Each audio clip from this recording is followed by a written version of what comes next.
நேற்றைக்கு திருச்சி கிழக்கு சட்டமன்ற தொகுதியில நன்றி தெரிவிக்கிற கூட்டத்தை தாவேகா ஏற்பாடு செய்திருந்தது. அந்த ஏற்பாடு செய்த விதம், மக்களை உள்ள அனுமதித்த விதம் குறித்து பல விமர்சனங்கள் நமக்கு இருந்தது. அதை நேற்றைய காணொளியில நாம தெளிவா பேசணும். இன்னைக்கு அந்த நிகழ்வில் கலந்து கொண்ட முதலமைச்சர் தாவேகா தலைவர் ஜோசப் விஜய் அவர்கள் என்னென்ன பேசினார், அது எப்படியெல்லாம் பேசுபொருள் ஆகியிருக்கிறது, அதில் நமக்கு இருக்கிற விமர்சனங்கள் என்ன என்பதையெல்லாம் விரிவாக பார்க்கலாம். நான் உங்கள் தூயவன் சந்தீப், திராவிட முன்னேற்ற கழகத்தின் இளம் பேச்சாளர். அல்லது செய்கிற பொழுது விமர்சிக்கிற நாம் நல்லது செய்கிற பொழுது வாழ்த்தவும் வேண்டும். நேற்றைய அந்த நன்றி தெரிவிக்கிற அந்த கூட்டத்தில் முதல்ல தொடங்குகிற பொழுது தமிழ்த்தாய் வாழ்த்தோடு தொடங்கி இருக்கிறார்கள். அதற்கு எங்களுடைய மனப்பூர்வமான பாராட்டுகள், வாழ்த்துகள். நீராறும் கடலுடுத்த நிலமடந்தை கெளிலொழுகும். ஒரு கட்சியினுடைய நிகழ்ச்சி எப்படி வேண்டுமானாலும் அமையலாம். அது அந்த கட்சியினுடைய சட்டத்திட்டங்களுக்கு உட்பட்டது. தமிழ்த்தாய் வாழ்த்தோடு தொடங்குகிற இந்த நிலையை, இந்த பக்குவத்தை அரசு நிகழ்ச்சிகளிலும் தயவு செய்து அதை பின்பற்றினால், அதை நடைமுறைப்படுத்தினால் நாங்கள் எல்லாம் மனமாற வாழ்த்துவோம். முதலமைச்சர் ஜோசப் விஜய் அவர்களுக்கு வாழ்த்துக்கள் தெரிவிப்பதோடு இந்த கோரிக்கையும் வைக்கிறோம். அரசு நிகழ்ச்சிகளில் தயவு கூர்ந்து தமிழ்த்தாய் வாழ்த்தோடு தொடங்குங்கள், உங்களுக்கும் அதுதான் நல்லது. அவர் என்ன சொல்றாரு, 6 மாசம் பொறுமையா இருப்போம்னு சொன்னவங்க 6 நாள் கூட பொறுமையா இருக்க முடியல அப்படின்னு சொல்றாரு. எதிர்கட்சிகள் பொறுமையா இருக்கா இல்லையான்றது அப்பாற்பட்டது. மக்களே பொறுமையை இழந்து வீதிக்கு போராடுறாங்க. உங்க சொந்த தொகுதி பெரம்பூர்ல மின்வெட்டு இருக்கு அப்படின்னு சொல்லிட்டு மக்கள் இறங்கி போராடினதை நீங்க பார்க்கலையா சிஎம் சார்? சென்னையின் பல்வேறு பகுதிகளில் நள்ளிரவில் தொடர் மின்வெட்டு ஏற்படுவதாக குற்றச்சாட்டு எழுந்துள்ள நிலையில் நடக்காது, எங்க தப்பு நடந்தாலும் எனக்கு தெரிய வைங்க, உடனே நான் நடவடிக்கை எடுக்கிறேன்னு சொன்னாரு. தயவு செய்து இது மாதிரி வீடை ஏமாத்த திருடனுக்கு. சென்னையில இருக்கிற பல பகுதிகளில் மின்வெட்டுக்கு மக்கள் வீதியில இறங்கி போராடுறாங்க.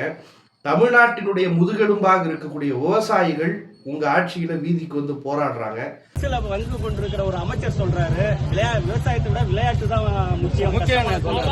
அப்ப மக்களே கொந்தளிப்பாக இருக்கிற பொழுது எதிர்கட்சிகள் மௌனம் சாதிக்கணும்னு நினைக்கிறீங்களா? உங்களை மாதிரி சைலண்ட் மோட்லயே எதிர்கட்சிகளும் இருக்கணும்னு நீங்க விரும்புறீங்களா? இன்னமும் டிஎம்கேக்கும் டிவிகேக்கும் தான் போட்டி அப்படின்றாரு. ஸ்டாலின் சாரா விஜயா அப்படின்னு ஒரு தனி மனித வெறுப்பையே கட்டமைக்க விஜய் தன்னை முன்னிலைப்படுத்திக்கிறாரு. ஆனா ஃபியூச்சர் என்னவா இருக்கும்ன்றதை மட்டும் இப்ப நான் சொல்றேன்.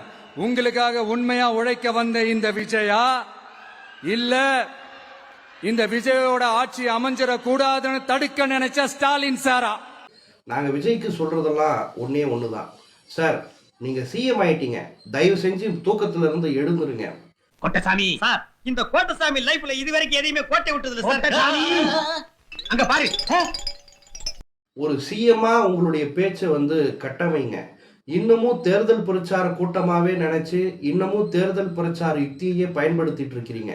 தயவு செஞ்சு வெளியே வாங்க சார்.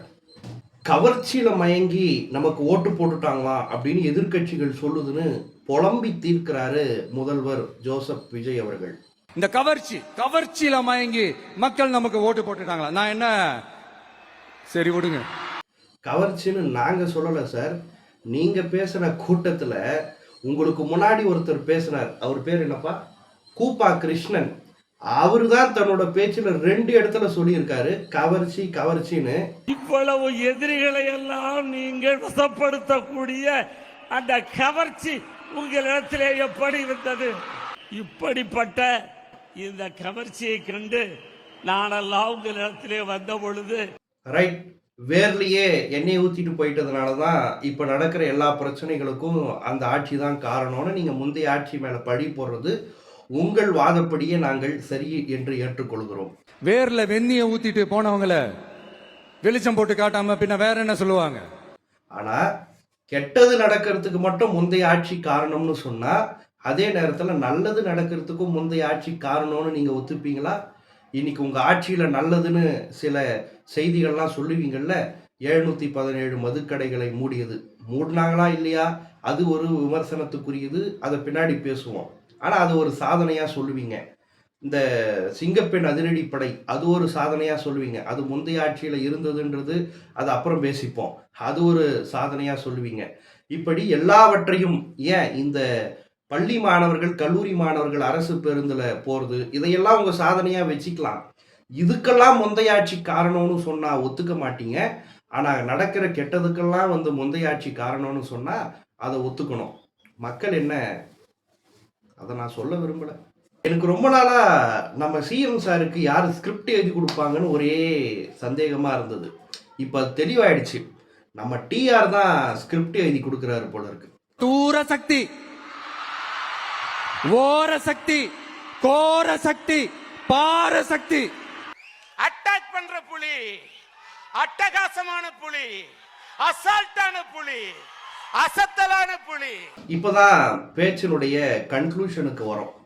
இவர் ஏன் 234 தொகுதியும் என் தொகுதி தான், 234 தொகுதியிலையும் நான் தான் சட்டமன்ற உறுப்பினர், எல்லாமே எனக்கு ஒண்ணுதான் அப்படின்னு சொன்னவர் பெரம்பூர்ல கூட நன்றி சொல்லாம ஏன் திருச்சிக்கு ஓடி ஓடி போய் நன்றி சொல்றதுக்கு தொடங்கிட்டாரு அப்படின்னு எனக்கும் அந்த சந்தேகம் இருந்தது. பலருக்கும் அந்த சந்தேகம் இருக்கும். அதற்கான விடையை அவரே தன்னுடைய பேச்சினுடைய நிறைவு பகுதியில சொல்லியிருக்காரு. நீங்க எப்படி இந்த விஜய்க்கு ஆதரவு கொடுத்து ஓட்டு போட்டு ஜெயிக்க வச்சீங்களோ அதே மாதிரி வரப்போற இடைத்தேர்தல்ல உங்களுடைய அந்த வேட்பாளரையும் ஜெயிக்க வைப்பீங்கன்ற அந்த ஒரு நம்பிக்கை நான் முழுமையா தான் நம்புறேன். இடைத்தேர்தல் வரப்போது, உங்க வீட்டு பிள்ளையான யாரோ ஒருத்தர் தான் நாங்க நிறுத்த போறோம், தயவு செய்து அவங்களுக்கும் வாக்குகளை அள்ளி தாருங்க அப்படின்னு தன்னோட பேச்சு நிறைவுல சொல்லியிருக்காரு. இப்போ 234 தொகுதிக்கும் நன்றி சொல்லாம ஏன் திருச்சி கிழக்குக்கு நன்றி சொல்றாருன்னா, இடைத்தேர்தல் வரப்போது அதனால கொஞ்சம் அப்படி இப்படி பண்ணிடலாமே அப்படின்னு அவர் நினைச்சிருக்காரு போல இருக்கு. நண்பர்களே, நேற்று நடந்த திருச்சி கிழக்கில் நடந்த நன்றி தெரிவிப்பு கூட்டத்தில் முதலமைச்சர் ஜோசப் விஜய் அவர்கள் பேசிய அந்த பேச்சு குறித்தான விமர்சனங்களை குறித்து இன்னைக்கு நாம பார்த்தோம். மீண்டும் வேறொரு காணொளியில் வேறொரு கருத்தாடலோடு சந்திப்போம். நன்றி, வணக்கம்.